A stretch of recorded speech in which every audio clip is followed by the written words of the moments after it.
ce serait mieux. Voilà. En fait, pourquoi l'intelligence artificielle et pourquoi moi? Parce que d'abord, je m'y suis intéressé très tôt. Et la question, c'est de savoir si vous, en faites un bras levé, combien d'entre vous sont informatisés au cabinet? Un, deux, les bras ne se lèvent pas. D'accord. On est très, très, très en retard. Parce que je pense que le primo movens de l'intelligence artificielle, ce sont les data, c'est la donnée. Donc si vous n'avez pas de données suffisamment numérisées, vous ne pourrez pas travailler sur ces données-là pour en tirer quelque chose. Bien, donc j'ai vu qu'il n'y en avait pas beaucoup. Alors mon expérience est assez singulière, parce que voyez-vous, j'avais parlé avec un jour à l'ANCAR, à la Société de cardiologie, avec Laurent Alexandre. Laurent Alexandre que vous connaissez bien, qui est l'un des papes, n'est-ce pas, de l'intelligence artificielle dans le monde, puisqu'il a lui-même, il est professeur en neurologie, il est énarque, d'accord? Et puis en plus, c'est lui qui a créé Doctissimo. Vous connaissez la plateforme Doctissimo. Et puis après, bien évidemment, ça a été un référent mondial, l'avis de l'expert, mondial, puisqu'il a écrit 2 ouvrages, La guerre des intelligences, intelligence humaine versus intelligence artificielle, et il a actualisé, regardez, au moment du Covid, on l'avait appelé pour être un éminent chroniqueur dans les sujets à partir de l'intelligence. Bien, ensuite il a écrit ce dernier livre, qui n'est pas très récent, 2021-22, où il a comparé les 2 intelligences à l'heure de ChatGPT. Qui utilise ChatGPT tous les jours? 10? Ah, il y en a plus déjà, c'est pas mal. On va regarder. On l'avait même amené au congrès français d'ORL pour nous dire toujours la même question. Ce sont toujours les mêmes réponses. Est-ce que l'intelligence artificielle va remplacer l'homme? Dans tous les congrès, c'est ça. Et tout le monde est un peu transi. Elle ne remplacera jamais l'homme, et je vais vous montrer pourquoi. Une aubaine pour la médecine, d'après lui, et je vais vous montrer pourquoi. Alors, pensez-vous qu'on puisse aujourd'hui, avec ces 8e journées, je remercie mes amis de m'avoir confié, bien sûr, ce travail qui me permet à chaque fois de mettre... C'est la 10e fois que je présente ce travail. Et la 10e fois, et à chaque fois, je suis obligé de changer une vingtaine de planches parce que tout change au fur et à mesure du temps. Alors, je voulais appeler ça IA en pratique médicale, et je voulais peut-être changer de titre, avec votre accord. C'est peut-être de vous dire comment vous allez gagner 30 minutes par jour, grâce à un agent intelligent, à quelqu'un qui va travailler à vos côtés, et qui va organiser. Je vais vous montrer. Ou même plus. Alors, regardez. Vous avez vu encore des voitures aujourd'hui qui démarrent comme ça? Non, il n'y en a plus. C'est comme les radiologues qui continuent à fournir des CD. Aucun ordinateur aujourd'hui n'est équipé d'un lecteur CD. Pour ceux qui sont très jeunes, ils n'ont peut-être pas connu la cassette. Ben nous, on a connu la bande VHF. Je ne sais pas si vous connaissez. Après, il y a eu. Alors aujourd'hui, on est dans une ère où on a complètement transformé, et vous allez pas être contents quand vous êtes tous des fruits, bien évidemment, de l'école de médecine marocaine ou ailleurs, et cette école de médecine s'est beaucoup penchée sur la clinique. Regardez, je vais vous montrer des choses, c'est pas moi qui le dis. Alors, le mode hypothético-déductif, c'est ça. On fait un interrogatoire, on fait un examen clinique, et ensuite, on sort peut-être des explorations pour compléter le puzzle et dire en fait, voilà comment ça marche.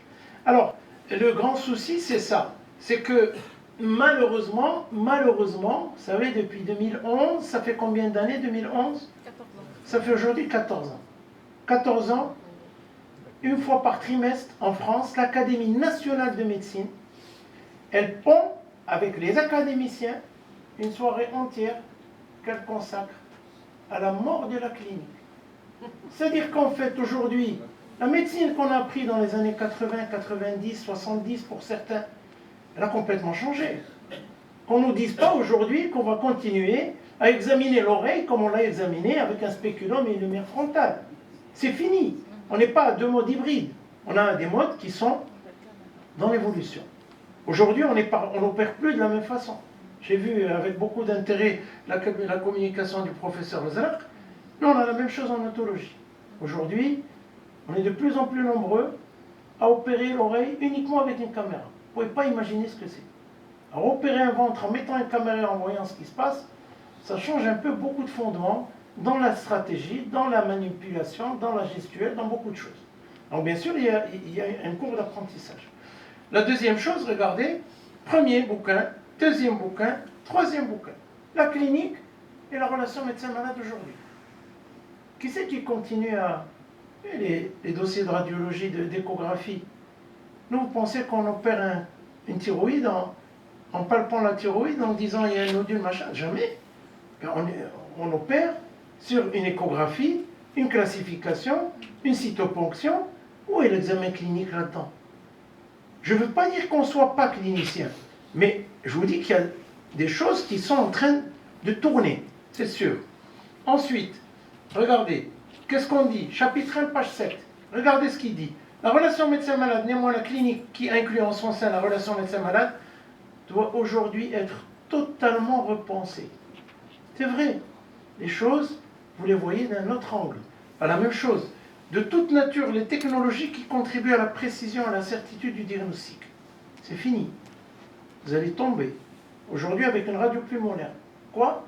Une radio pulmonaire. On peut poser le diagnostic d'un carcinome anaplasique à petites cellules. J'ai dit radio pulmonaire.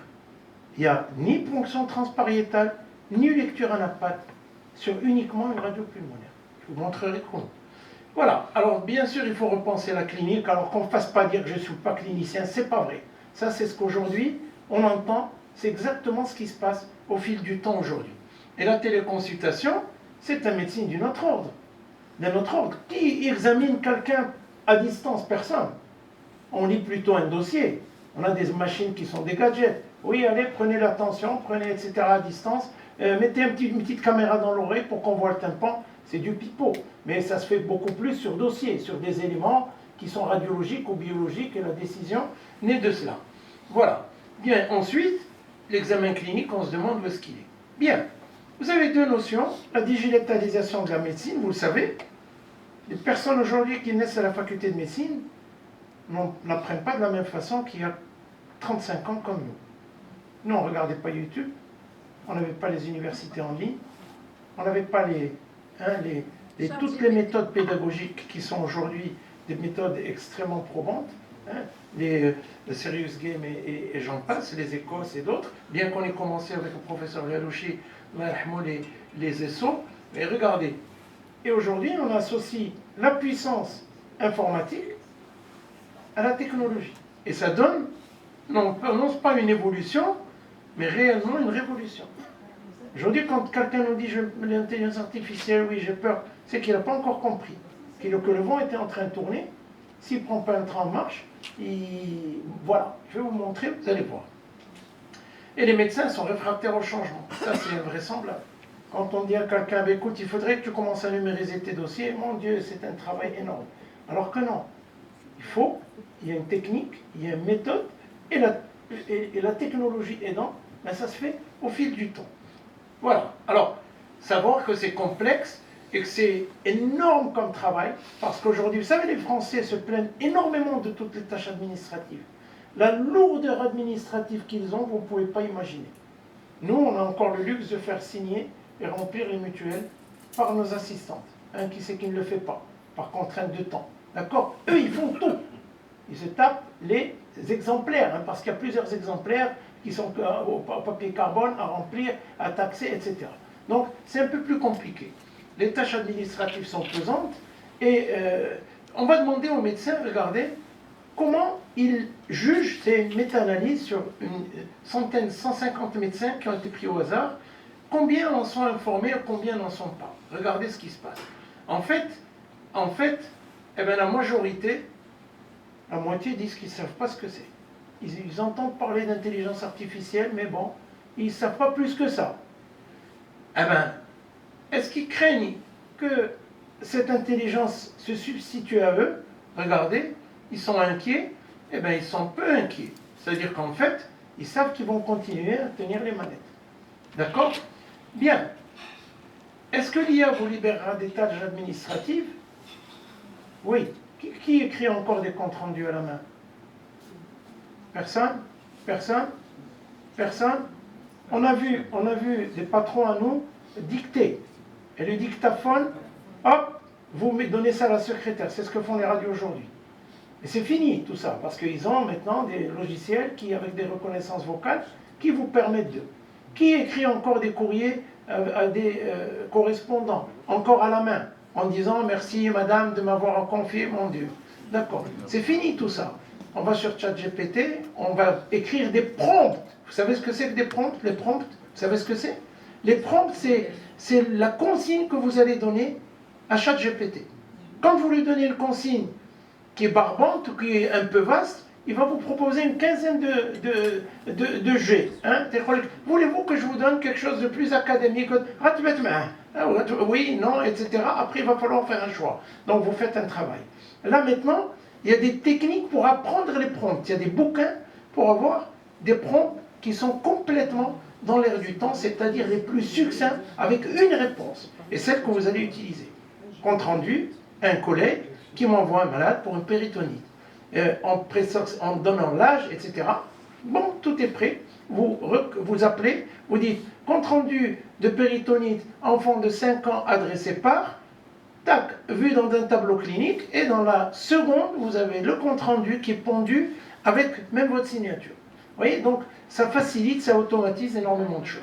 61% sont sûrs, plus d'un praticien sur deux, sont sûrs que toutes les tâches administratives vont disparaître grâce à l'intelligence artificielle. Alors ensuite, est-ce que vous avez besoin d'aide? Oui, pour la prise de rendez-vous. La secrétaire, elle ne répond pas. Elle ne répond pas, elle est payée pour répondre. Elle ne peut pas ne pas répondre. Sauf qu'en fait, dans un cabinet privé, vous n'avez pas un standard. Ça, vous le comprenez, vous n'avez pas un standard. Qu'est-ce que c'est que le standard? Le standard, c'est la possibilité d'aiguiller les appels. Ça, vous ne pouvez pas, vous avez une seule ligne. Même si vous avez un GSM, l'assistante, elle est au bout du fil, elle ne peut pas... Voilà, donc, même si elle met en attente, mais c'est pas ça. À 3 h du matin, il a envie de prendre un rendez-vous, ben comment il fait? Voilà, donc, tous ces éléments-là vont être facilités par ce qu'on appelle un agent IA. Je vais vous montrer. Organisation du flux, là aussi c'est important. Ne me mets pas les vertiges un vendredi soir. Plus de vertiges à partir de 4 heures. Parce que le vertige, c'est 1 h 30.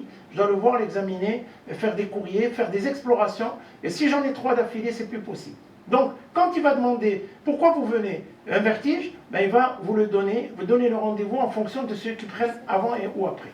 Donc, qu'est-ce que vous faites? Vous cliquez sur des feux rouges. Montrez-moi où il y a un passage piéton. Et qu'est-ce que vous faites, vous?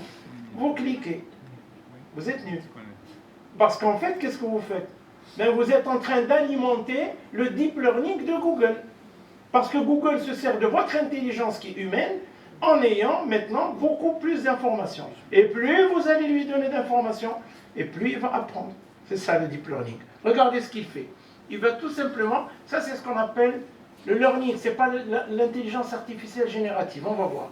Vous lui donnez un élément, voilà, ça peut être uniquement une reconnaissance vocale, de travailler sur différents objectifs, mais ce qui est très simple, regardez, vous allez lui dessiner un perroquet. Voilà. Et le perroquet, vous allez lui donner, lui dire, ça c'est un perroquet, ça c'en est pas un, ça c'est un perroquet, ça c'en est pas un, ça c'est un... Jusqu'à combien? Jusqu'à infini. Et du lui, plus vous lui donnez d'informations, plus il va scanner l'information. Et dès que vous lui donnez un perroquet, il va vous dire, ça c'est un perroquet. Vous lui donnez une voiture, vous dites, ça c'est pas un perroquet. D'accord? C'est pas un homme, mais il a appris. D'accord? Alors comment il apprend? C'est très simple. Ben, il apprend grâce à ce qu'on appelle le deep learning. Qu'est-ce que c'est que le deep learning? Hein, vous savez, le deep learning, c'est une petite base très simple. Plus vous allez donner de données, et avec la performance, plus ces données, plus vous lui donnez, et puis les anciens algorithmes, c'est ça, à partir d'un certain moment, eh bien, malheureusement, son apprentissage est stable. Avec le deep learning, regardez ce qu'il fait, ben, il va continuer à apprendre, parce qu'il apprend de lui-même. C'est pour ça qu'aujourd'hui, l'intelligence artificielle, et je vous ai dit que j'ai changé une quinzaine ou une vingtaine de diapositives, les supercalculateurs, Nvidia aujourd'hui fait des progrès qui sont faramineux, qui dépassent l'entendement. Je vais vous donner combien de zéros il fait de calcul à la seconde. D'accord? Si vous pouvez me trouver un homme qui fasse autant de calcul à la seconde, montrez-le-moi. Il n'y en a pas. D'accord? Comment l'IA développe son intelligence, c'est ça. Et donc, il faut impérativement, et c'est ça qui est très important, que lui doit vous donner des métadonnées. Et les métadonnées, elles sont enregistrées dans le monde entier. Et elles dépendent bien évidemment de l'environnement dans lequel vous évoluez. N'est-ce pas? Sur une adénopathie cervicale, en Malaisie, on ne va pas vous parler de la tuberculose ganglionnaire.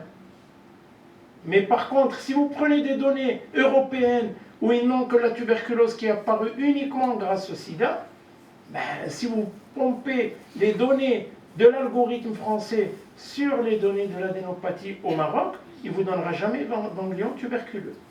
Vous comprenez? Donc c'est très important. Les métadonnées doivent être des données universelles. C'est pour ça qu'aujourd'hui, on parle de quoi? On parle de centres, de grosses araignées, de réseaux de neurones. Et ces réseaux de neurones sont des réseaux de neurones qui sont mondiaux. Ils vont prendre des informations de tout le monde entier et ils vont faire des études multi-items. Je vous explique.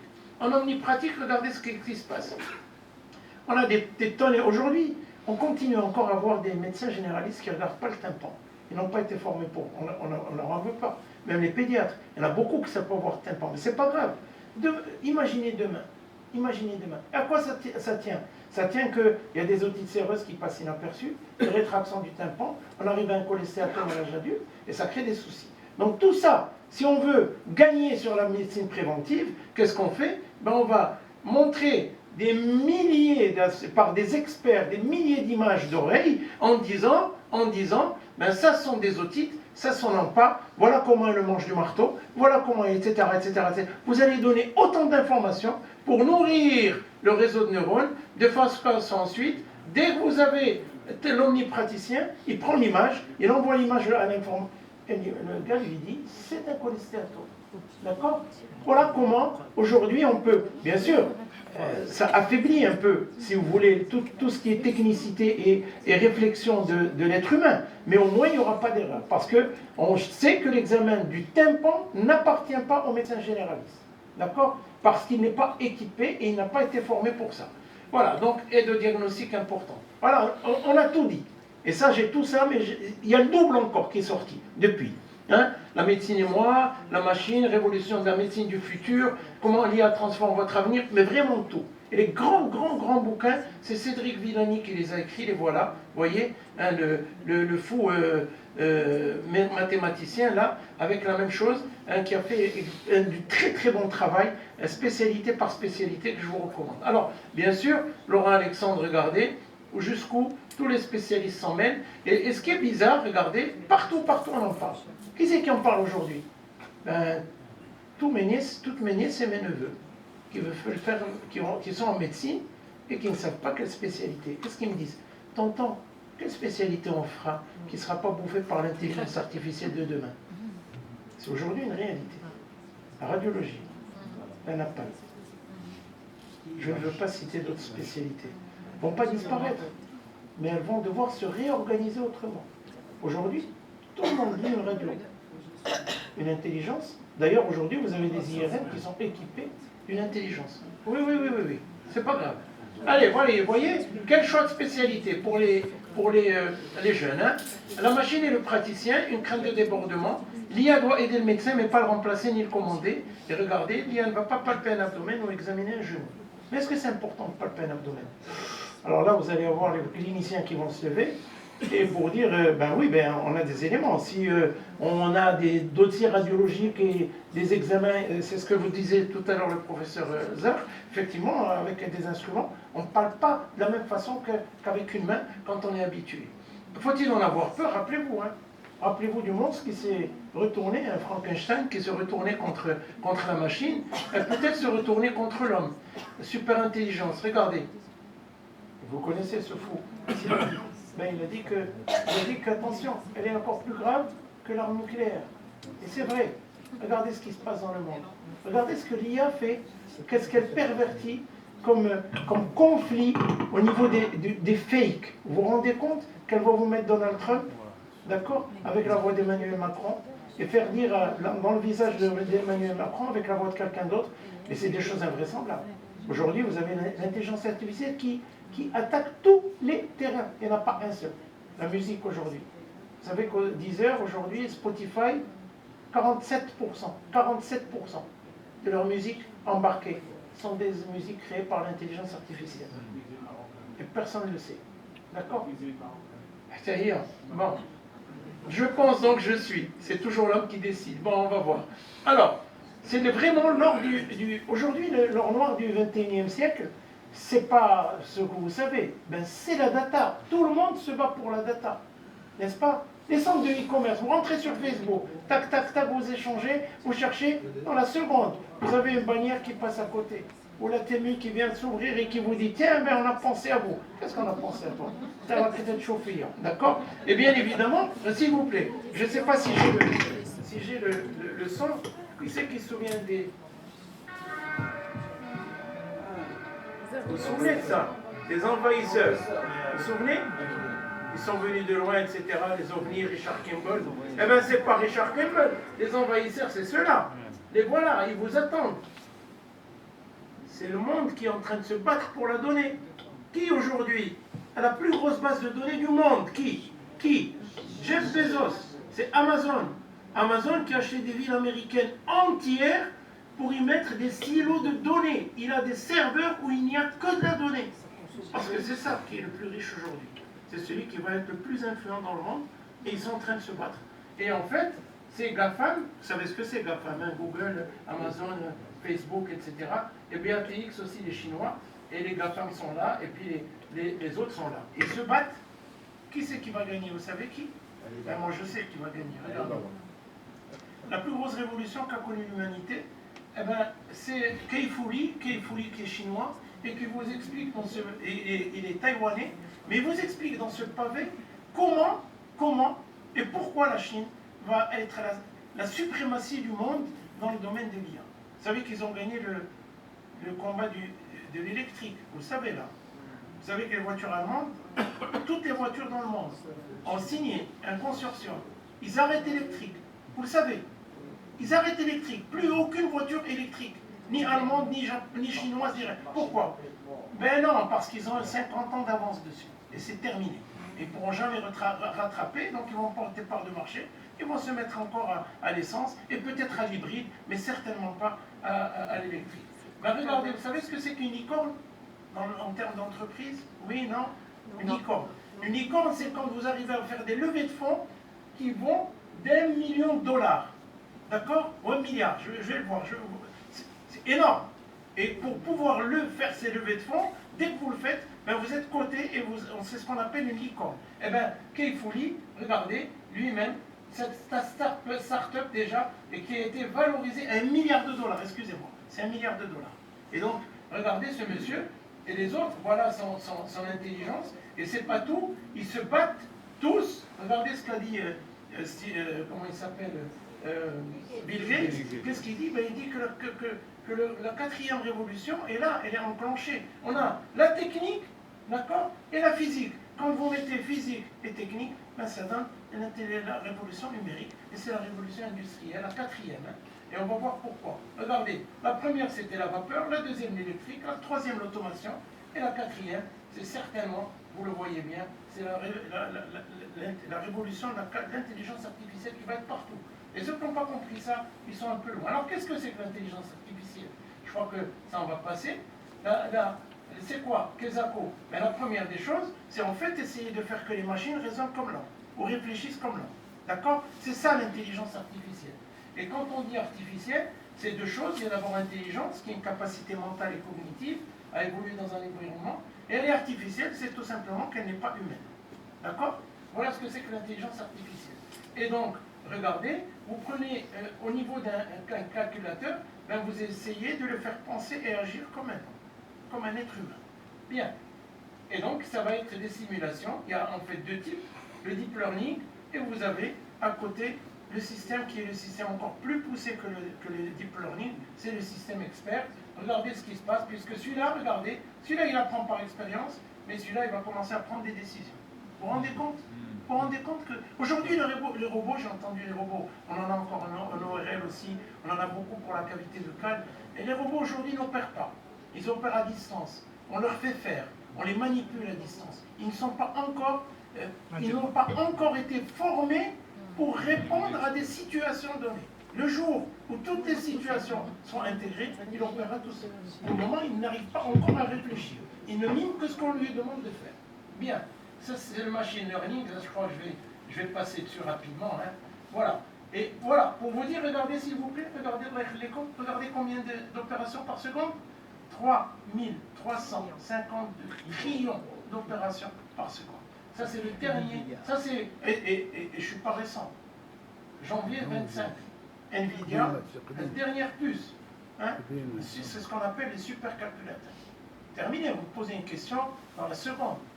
Moi aujourd'hui je fais tout par intelligence artificielle. Il n'y a rien qui, tout, quand je dis tout, c'est tout. Ma présentation aussi. Non, madame. Non, mais vous présentez, je vais vous montrer. Non, je vais vous présenter, je vais vous montrer. Aujourd'hui, j'ai une conférence à donner à des pédiatres sur l'intelligence artificielle en pratique médicale. Que penses-tu du plan que je te propose?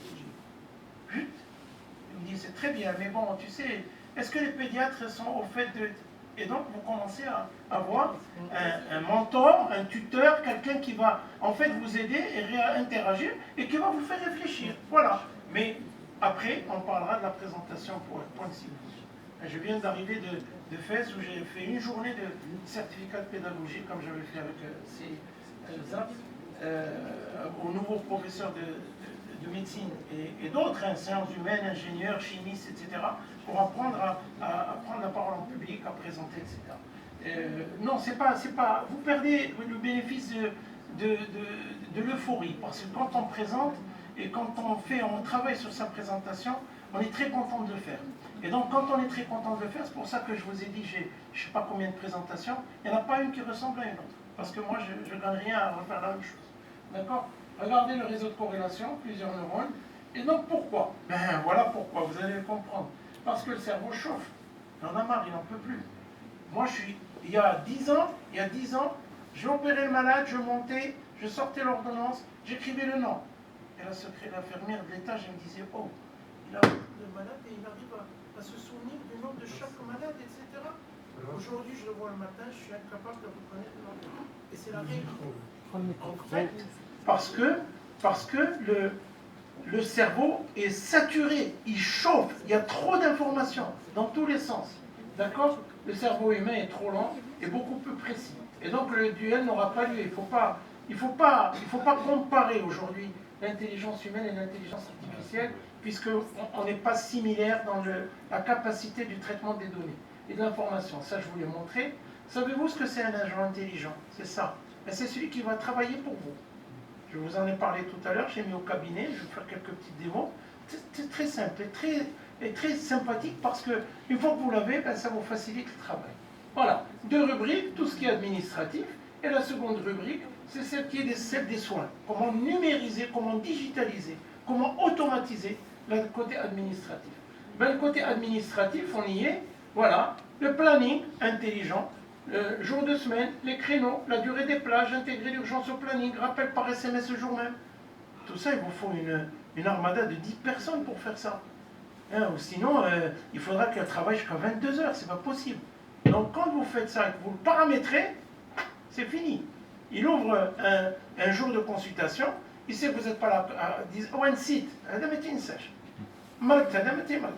d'accord, l'intelligent, l'agent intelligent, il fait tout ça, il n'oublie pas, ne se trompe pas, il n'est jamais malade, il ne tombe pas enceinte, il n'est pas marié, etc.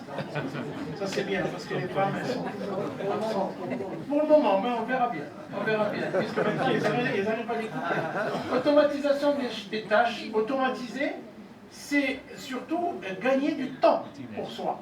Gagner du temps. Vous avez la tête, mais vraiment très légère, parce que quand vous arrivez, ben, tout est fait, tout est organisé. Vous arrivez, vous regardez votre planning, vous avez l'impression qu'il y a 10 personnes qui ont travaillé dessus, mais en fait, non. Vous avez ouvert la page avec un QR code sur le bureau, sur le comptoir, le patient arrive, il scanne le QR code quand il s'en va, et il prend son rendez-vous quand il le veut. Il rentre sur la page Google, il y a un QR code, il scanne le QR code, et bien il va aller directement sur le robot qui va chatter avec lui. C'est terminé. Comme ça, on a réglé le problème. Voilà, c'est Smart Talk. Hein, vous pouvez mettre Smart Talk et vous verrez. Si vous voulez, je peux vous montrer, vous faire quelques démonstrations tout à l'heure. Bien, le côté soin, qu'est-ce que c'est? Regardez, diagnostic plus précis, plus fiable. Qui utilise l'intelligence aujourd'hui dans les diagnostics? Et quelle intelligence? ChatGPT, je connais. Qu'est-ce que tu utilises là? ChatGPT, d'accord. Je vais vous scotcher. Vous allez sortir scotché. Vous allez dire ma médecine ne vaut plus rien. C'est vrai, vous allez voir. Je vais lui parler en temps réel. Et ce qu'elle va me sortir, ça va vous bluffer. D'accord? Un diagnostic rapide, performance supérieure. Médecin, il va être toujours inférieur au médecin augmenté. Au médecin avec intelligence artificielle. Ça ne mange pas de pain. D'accord? Il n'y a absolument rien de comparable. De la médecine curative à la médecine préventive, même chose, facteurs et comportements à risque. Là aussi, il va analyser les données du patient, il va faire des corrélations. Vous n'aurez jamais le temps de faire, parce que vous en avez des patients. D'accord? Il faudra staffer.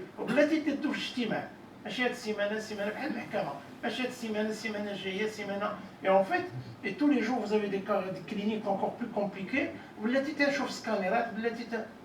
n'en avez jamais le temps. C'est comme ceux qui enregistraient des matchs de foot ou des films. J'ai pas le temps, d'accord. Donc en fait, c'est des films que vous enregistriez qui servaient finalement jamais à être révisés, à être revus. D'accord? Les services de soins, regardez, grâce à l'IA, adapter le traitement, etc. Bien. Voilà. Prédire la réponse immunothérapie grâce à l'intelligence artificielle. Exploiter les images médicales, signature dite radiomique, avec un score prédictif de l'efficacité de l'immunothérapie chez un patient. Il n'y a aucune équipe clinique n'a réussi à faire ça. C'est-à-dire que l'IA va scorer le patient. Vous savez qu'aujourd'hui, l'IA est la seule à faire la différence entre la rétine de femme et la rétine d'homme. Vous montrez un rétine à un ophtalmo, 40 ans d'expérience, il regarde, il est incapable de vous dire si c'est un homme ou une femme. L'IA, pour lui donner, elle peut même vous donner l'âge.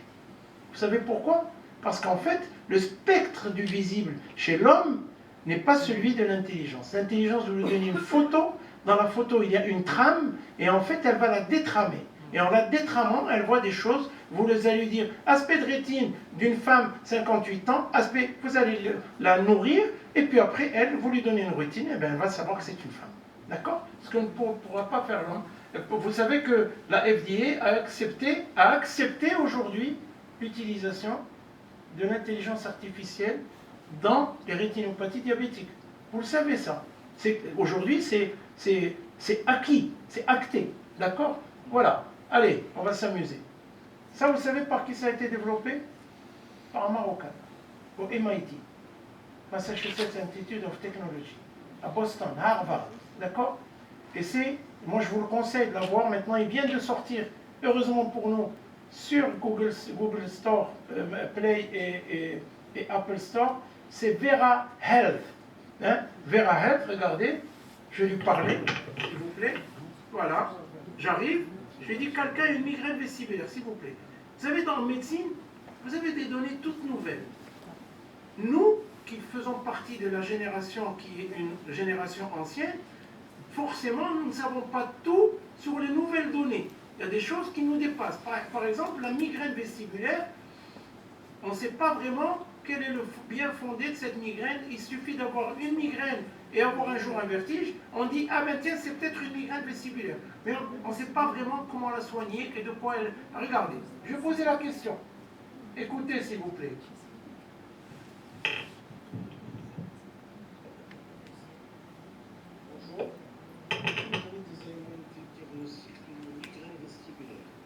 Est-ce que vous avez des éléments diagnostiques de la migraine vestibulaire? Je cherche sur la base de données de Vera. Regardez. C'est fini. Combien ça a pris de temps? Regardez combien de références vous avez. Vous pouvez lui dire, donnez-moi les références les plus récentes, s'il vous plaît. Ça a pris moins de 10 secondes. Et je sais tout.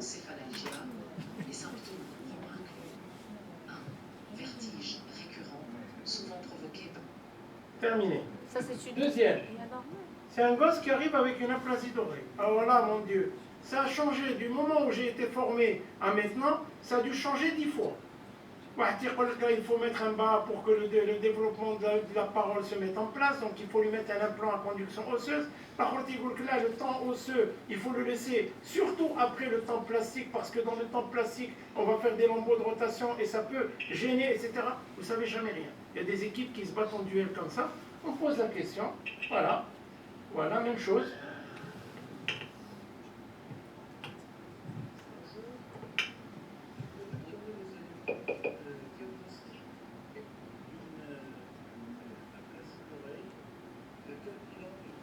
Quel bilan exact devant une aplasie d'oreille? Est-ce qu'il y a un bilan auditif? Parce que bilan auditif, ça veut dire PEA sous-âgé. D'accord? Regardez déjà où on est. Hein? Merci de patienter. Regardez combien de temps ça prend. Hein? Ça, c'est une vidéo en temps réel. Hein? Regardez. Hop. Terminé. Regardez. Assessment of clinical imaging, neurosensoriel, et vous donne tout. Vous voyez? Avec 2019, combien d'études menées, nos faits, nos cadavres? On buvait un café, vous savez tout là, vous êtes savant. Même chose. Quelqu'un qui a un vertige, regardez, rotatoire, qu'est-ce que je fais? Vous voyez des tonnes d'individus venir avec des IRM, des scanners, etc. Bon, on va dire qu'ils ne sont pas formés. Regardez, même chose.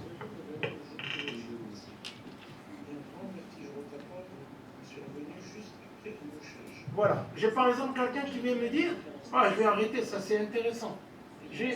Attendez. J'ai quelqu'un qui vient me dire, voilà, je me suis mouché un jour et mon Dieu, ça a tourné et depuis je titube. Et là, on connaît le diagnostic. C'est une fistule périlymphatique, un parotraumatisme au mouchage. Il a déchiré le ligament annulaire autour de la fenêtre ovale, de l'étrier. On a compris. Il y en a d'autres. Il y a la déhiscence du canal semi-circulaire, syndrome de Minor qui est nouveau. Il faut, voilà ce qu'il faut faire. Est-ce qu'il y a la place de l'IRM? Est-ce que ça, non, on n'a jamais étudié. Vous voyez? Et elle vous donne tout. Les étiologies possibles d'un grand vertige rotatoire survenu juste après un mouchage pourraient inclure fistule périlymphatique, Périlymphatique. anormale entre l'oreille interne et Vous voyez? souvent provoquée par une augmentation de pression. Il vous donne tout. En fait, ça veut dire quoi?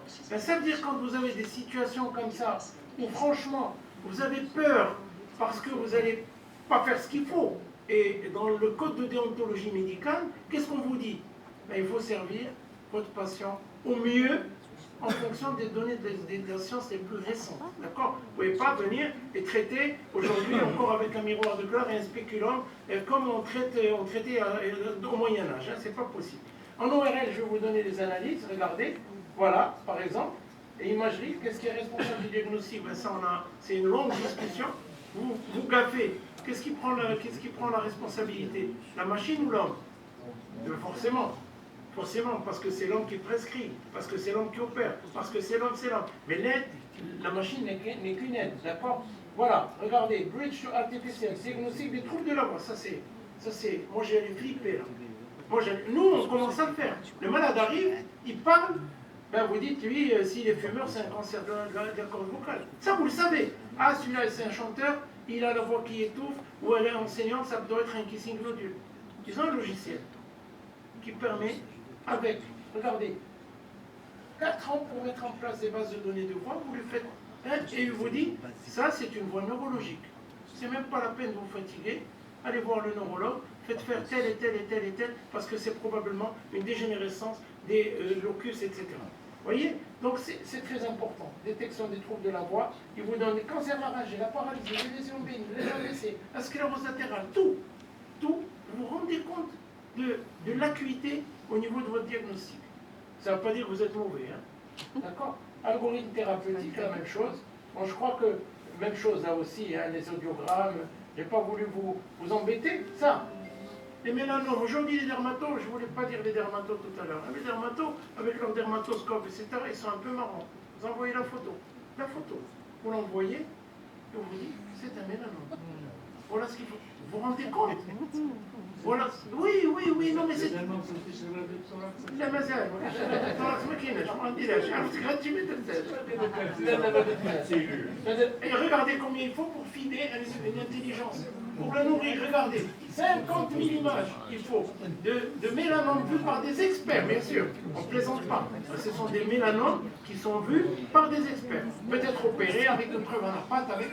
Après, on prend leur image et on les scanne et on les montre à cette intelligence qui va être nourrie. 50 000. Rétinopathie diabétique, regardez combien d'images. Regardez combien d'images. 128 000 images. D'accord? Ça veut dire qu'en fait, ça va dépendre vraiment de combien d'images vous avez à votre actif pour être performant. Les atouts, c'est un gain de temps, c'est un suivi qui est meilleur, c'est une diminution de coûts, mais c'est terminé. Vous n'avez plus besoin de demander des scanners à tort et à travers pour essayer de comprendre ce que vous ne comprenez pas en fait. Parce que souvent, on se cache sur moi, c'est des liens la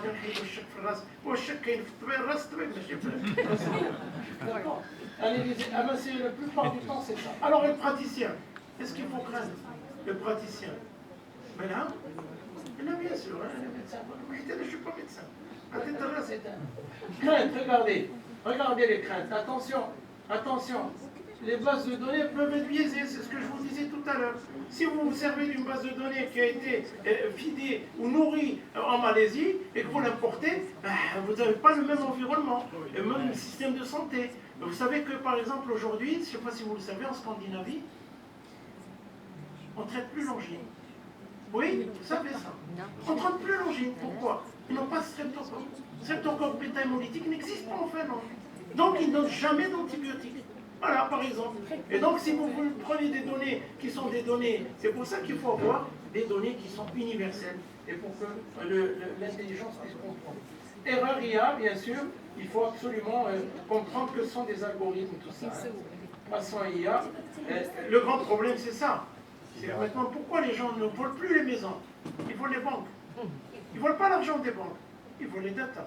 Simone Veil, la clinique, hein, vous avez vu l'hôpital de Cannes, qui a été entièrement pillé. Les données de l'hôpital ont été pillées. Ce n'est pas les machines. Ils veulent les données. Parce que ces données ont une valeur. Ils vont les exploiter, ces données. D'accord? C'est ça, c'est ce qu'on appelle la cyberattaque. Hein. Les malveillants, les cyberwares, on les appelle. Faut-il réellement s'en inquiéter?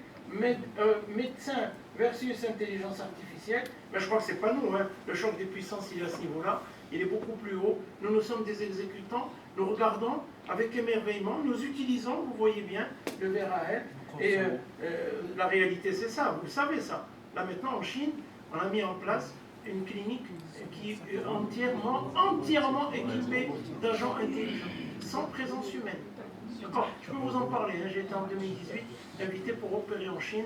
Je peux vous en parler et vous dire comment les Chinois sont équipés et comment ils travaillent. C'est juste incroyable.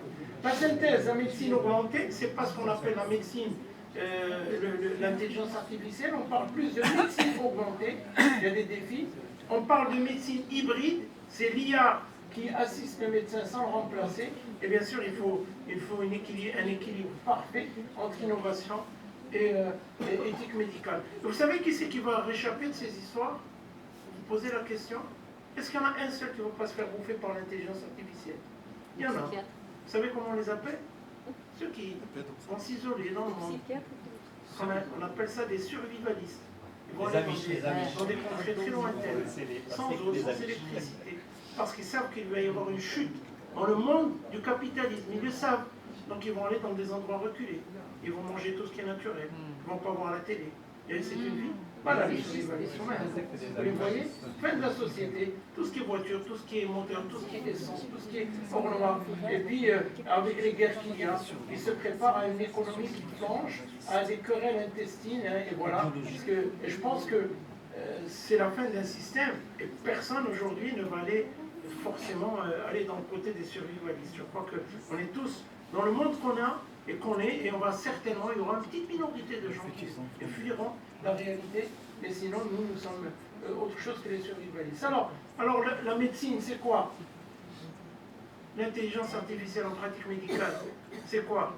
Ben, c'est un commandant de bord qui est médecin et un super copilote.